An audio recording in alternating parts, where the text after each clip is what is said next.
Hello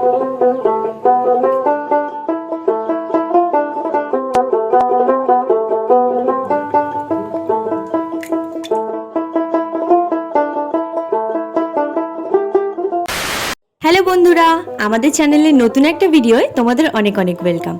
আশা করি thumbnail আর title দেখে তোমরা বুঝতেই পেরেছো যে আজকে ভিডিওটা কি টপিকের ওপর হতে চলেছে। আসলে অনেক দিন ধরেই সেই পুরনো রোববারটাকে আমরা সবাই খুব মিস করছিলাম। আশা করি তোমরাও মিস করো, তাই নতুনভাবে একটু স্মৃতিচারণ করার চেষ্টা আর কি। তো চলো বেশি কথা না বলে দিনটাকে শুরু করা যাক। সকালে উঠে আমার প্রথম কাজ হলো জানলাটা খুলে বাইরের ওয়েদারটা দেখা। আজকের ওয়েদারটা কিন্তু খুব যে বেশি মেঘলা ছিল তাও না, আবার ভীষণ রোদ উঠেছে তাও না, মোটামুটি ঠিকঠাক। তো চলো তোমাদেরকে একটা জায়গা থেকে ঘুরিয়ে আনি। ও তার আগে তোমাদেরকে দেখাই, সকালে ঘুমটাই আমাদের ভাঙে মায়ের পুজো দিয়ে। দেখছো না কেমন ফুল তুলে এনেছে। আর এই দেখো তোমাদেরকে নিয়ে আসলাম আমাদের বাড়ির সেই জায়গাটায়। পেঁপে গাছটা এত সুন্দর হয়েছে আর নতুন ফলও এসেছে, কি সুন্দর লাগছে না দেখতে। আসলে আমরা প্রত্যেকটা ভিডিওতেই চেষ্টা করি তোমাদের সবার সামনে একটু সবুজ তুলে ধরার, কারণ আজকাল তো আমরা সবুজ থেকে অনেকটা পিছিয়ে চলে এসেছি, যাতে তোমাদেরও মনের শান্তি আর চোখের শান্তি হয় আর সবাই একটু সবুজায়নের কথা ভাবে। সেই জন্য প্রত্যেকটা ভিডিওতেই আমরা সবুজায়নটা রাখি। আগে যখন সপ্তাহের শেষে রোববারটা আসতো সেদিন তো আর পড়া থাকতো না, তো সকালটা এরকম চা দিয়েই কিন্তু শুরু হতো। আমরা অবশ্য বরাবরই দুধ চাটা অ্যাভয়েড করি, র চাটাই বেশি পছন্দ করি। তো মা এরকম চা বসাতো আর এখন সেটা কম বেশি আমরা করি। তো এই হলো আমাদের সকালের চা।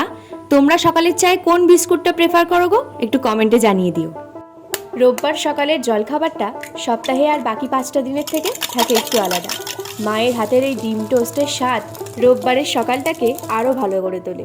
দেখো ডিম টোস্টটা কিন্তু হয়ে গেছে, কি সুন্দর লাগছে না দেখতে। দিদিয়া ডিম টোস্টটা না খেলেও আমার কিন্তু বেশ ভালোই লাগে।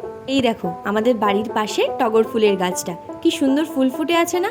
অনেকগুলো ফুলই কিন্তু মা তুলে নিয়ে গেছে, তারপরেও এত ফুল ফুটে আছে।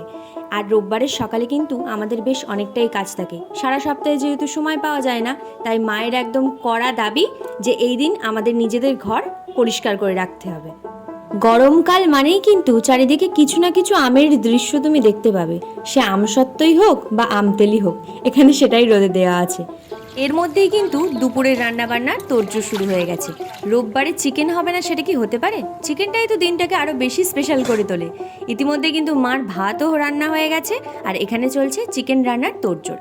এখন বড্ড বেশি ভ্যারাইটিস সব কিছু উঠে এই ম্যারিনেশনের যুগে কোথায় যেন সেই আগেকার দিনের পাতলা চিকেনের ঝোলটাই হারিয়ে গেছে।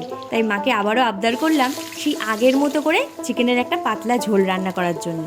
মনে পড়ে সেই ছোটোবেলার দিনগুলো, যখন মায়ের এই চিকেনের ঝোলের গন্ধটা আসতো, তখন বসে বসে ভাবতাম কতক্ষণে দুপুর হবে আর আমাদের প্লেটে এসে চিকেনের ঝোলটা পড়বে। নেটফ্লিক্স আর এই অনলাইনের ভিড়ে এসে না কোথায় যেন সেই আগের রোববারটাকে হারিয়ে ফেলেছিলাম, বড্ড বেশি মিস করতাম। তাই আবারও একটু ফিরিয়ে আনার চেষ্টা করলাম। এই দেখো এখানে কিন্তু আবার আমের আচার রোদে দিয়ে রেখেছে। আম সত্ত্ব আমের আচার এগুলোই তো বৈশাখ আর জ্যৈষ্ঠ মাসের প্রমাণ, কি বলো? এদিকে কিন্তু অলরেডি মায়ের চিকেন রান্নাও হয়ে গেছে, কি দারুণ কালার এসছে না, আর গন্ধটাও কিন্তু দুর্দান্ত এসছে, যেটা তোমরা না পেলেও আমরা কিন্তু অবশ্যই পাচ্ছি। ছোটোবেলায় রোববারগুলোতে যেহেতু পড়াশোনার হাত থেকে ছুটি পেতাম, তার জন্য সকালে উঠে প্রথম কাজ ছিল হোমওয়ার্ক সেরে বসে পড়া ঠাকুমার ঝুলি দেখতে। আমি তো বসে পড়েছি এখানে ছোটোবেলার মতো ঠাকুমার ঝুলি দেখতে। তোমরা কারা এখনও গোপাল ভাঁড়, ঠাকুমার ঝুলি, চাঁদের বুড়ি, ম্যাজিক ব্যান এইসব গল্পগুলো দেখে থাকো অবশ্যই কমেন্ট করে জানিও কিন্তু। কার্টুন দেখতে বসে ছোটবেলায় এতটাই কার্টুনের মধ্যে হারিয়ে যেতাম যে মা খেতে বসার জন্য ডাকতে আসলেও হাঁ করে সেটার দিকেই তাকিয়ে থাকতাম। এই দেখো আজকেও ঠিক সেটাই হলো। এদিকে কিন্তু আমাদের খাবারের প্লেট একদম রেডি, কি দুর্দান্ত লোভনীয় দেখাচ্ছে একবার দেখো। আর রোববারে আর যতই ডিশ হোক না কেন, আমাদের কাছে কিন্তু চিকেনটাই ছিল এক আর অন্যতম। চিকেন হাতে করে নিয়ে কি আর বেশিক্ষণ দাঁড়িয়ে থাকা যায় বলো? তাই টেবিলে বসেই পড়লাম। পাতে যখন লেগ পিসটা তুললাম তখন মনে হচ্ছিল কতক্ষণে খাবো। আর এই যে পাতলা ঝোলটা, এটার যে একটা কি দুর্দান্ত স্বাদ, আর মায়ের হাতের রান্না সব কিছু মিলিয়ে দুর্দান্তভাবে জমে গেল রবিবারের দুপুরটা। খাওয়া দাওয়া সেরে কিন্তু আরও বেশ কিছু কাজ আছে। এই দেখো ছোটোবেলার কথা খুবভাবে মনে পড়ছিল, যখন রোববারের দুপুরে ফাঁকা সময় পেয়ে গল্পের বই পড়তে বসতাম। নানান গল্পের মধ্যে নিজেদেরকে হারিয়ে নিয়ে যেতাম এক রূপকথার দেশে।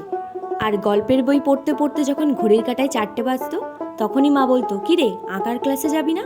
ঠিক সেই দিনগুলোর কথাই আজকে এই আঁকার খাতাটা দেখতে দেখতে মনে পড়ে যাচ্ছিল। যাই হোক, কতটা তোমাদেরকে মনে করাতে পারলাম জানি না, তবে তোমাদের যদি কিছুটাও নিজেদের ছোটোবেলার কথা মনে পড়ে থাকে তো অবশ্যই কমেন্ট করে আমাদের একটু জানিও। তো আজকের ভিডিওটা কিন্তু এই পর্যন্তই। ততক্ষণে সবাই ভালো থেকো আর সুস্থ থেকো। ভালো লাগলে ভিডিওটা অবশ্যই লাইক, কমেন্ট, শেয়ার আর সাবস্ক্রাইব করে দিও আমাদের চ্যানেলটা। তোমাদের সাথেই দেখা হচ্ছে আবার নতুন কোনো একটা ভিডিও নিয়ে।